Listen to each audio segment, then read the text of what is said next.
अस्सलाम वालेकुम। आप देख रहे हैं के न्यूज एचडी। मैं हूं हारिस अलीशा गिलानी। चलते हैं आज की अहम खबरों। लिए चलेंगे साहिवाल, जहां से रिपोर्ट कर रहे हैं हमारे नुमाइंदे मियां अली रजा।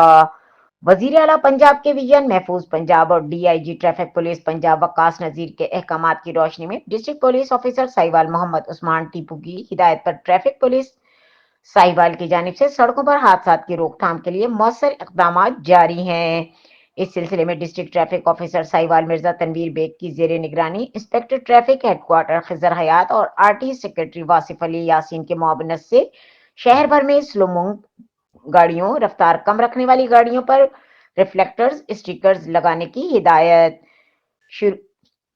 ये स्टिकर्स रात के वक्त गाड़ियों की शनाख्त में मदद देते हैं और पीछे आने वाले ट्रैफिक को बर वक्त खबरदार करके हादसा से बचाते हैं। ट्रैफिक पुलिस साहिवाल ने शहरियों से अपील की है कि वो अपनी गाड़ियों पर रिफ्लेक्टर्स का इस्तेमाल यकीनी बनाएं ताकि खुद को और दूसरों को महफूज रखा जा सके।